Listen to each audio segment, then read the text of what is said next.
Current India ન્યૂઝમાં આપનું સ્વાગત છે। બિલ્કિસ બાનો ગેંગરેપ કેસમાં 11 દોષિતોને સમય પહેલા મુક્ત કરવાના ગુજરાત સરકારના નિર્ણયને સુપ્રીમ કોર્ટે રદ કર્યો। સુપ્રીમ કોર્ટે સોમવારે બિલ્કિસ બાનો ગેંગરેપ કેસમાં 11 દોષિતોને સમય પહેલા મુક્ત કરવાના ગુજરાત સરકારના નિર્ણયને રદ કર્યો હતો।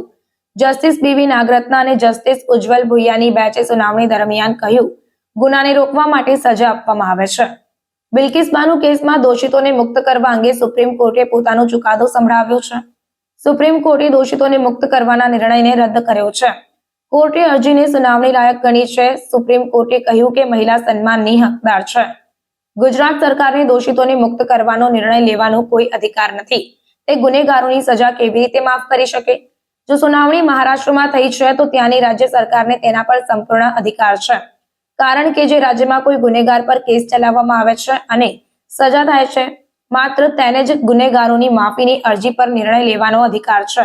કોર્ટના ચુકાદા બાદ બિલ્કિસના ઘરે ફટાકડા ફોડવામાં આવ્યા હતા। બિલ્કિસે સુપ્રીમ કોર્ટમાં બંને અરજીઓ પર વહેલી તકે સુનાવણીની માંગ કરી હતી।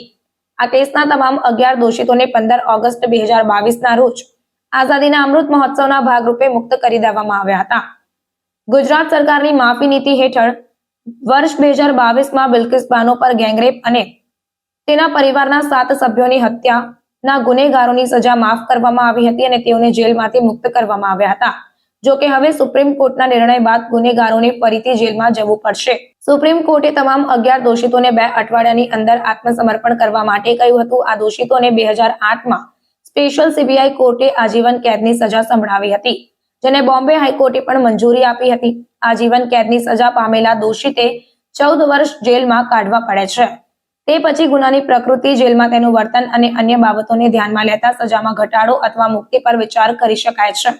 બિલ્કિસ બાનો ગેંગરેપના દોષિતે 15 વર્ષ જેલમાં વિતાવ્યા છે, જે બાદ ગુનેગારોએ સજામાં રાહત આપવા વિનંતી કરી હતી, જેના પર ગુજરાત સરકારે તેની માફી નીતિ હેઠળ આ 11 દોષિતોને જેલમાંથી मुक्त કર્યા હતા।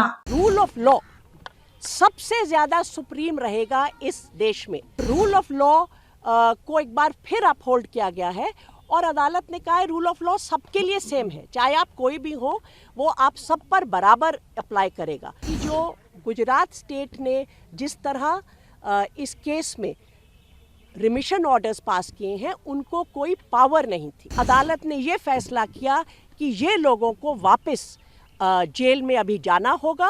बहुत ही आज का जो जजमेंट है जस्टिस नागरत्ना और जस्टिस भुइया का सुप्रीम कोर्ट से रिमिशन मैटर पे, जो बिल्किस बानो वाले केस में लोगों को रिहा कर दिया गया था स्टेट ऑफ गुजरात द्वारा, तो उसमें जो जजमेंट है वो कहता है कि रूल ऑफ लॉ सबसे ज़्यादा सुप्रीम रहेगा इस देश में। और रूल ऑफ लॉ को एक बार फिर अपहोल्ड किया गया है और अदालत ने कहा है रूल ऑफ लॉ सबके लिए सेम है, चाहे आप कोई भी हो, वो आप सब पर बराबर अप्लाई करेगा। मैं तो ये कहूँगी कि इससे एक भरोसा जो हम सब देशवासियों का है रूल ऑफ लॉ पर, उसका एक बार फिर हमारा भरोसा इस पर वापस आता है कि हाँ, रूल ऑफ लॉ अदालत हमेशा अपहोल्ड करेगी, चाहे सामने कोई भी खड़ा हो। और उन्होंने कहा है कि जो गुजरात स्टेट ने जिस तरह इस केस में रिमिशन ऑर्डर्स पास किए हैं, उनको कोई पावर नहीं थी। जो पावर है वो अप्रोप्रिएट गवर्नमेंट इस केस में महाराष्ट्र है, क्योंकि ये पर्टिकुलर केस जो 2002 में जो हिंसा हुई थी गुजरात में, उससे ये पूरी इंसिडेंट निकलता है, जिसमें इस पर्टिकुलर इंसिडेंट में 14 से ज़्यादा लोगों की हत्या हुई थी और जो ये अक्यूज्ड हैं उनको उसमें कन्विक्ट किया गया था और 3 औरतों के साथ गैंगरेप, उसमें बच्चों की भी हत्या हुई थी। ये केस का ट्रायल स्टेट ऑफ गुजरात से निकाल के सुप्रीम कोर्ट ने स्टेट ऑफ महाराष्ट्र में भेजा था ताकि फेयर ट्रायल हो सके। वहाँ पर कन्विक्शन होती है स्पेशल कोर्ट में, वो कन्विक्शन सुप्रीम कोर्ट तक अपहोल्ड होती है। उसके बाद ये रिमिशन जो स्टेट ऑफ गुजरात देता है, ना तो कोड ऑफ क्रिमिनल प्रोसीजर में उनको इसकी का अधिकार है, ना सुप्रीम कोर्ट की जो कॉन्स्टिट्यूशन बेंच की जजमेंट्स है वो इसका अधिकार देती हैं।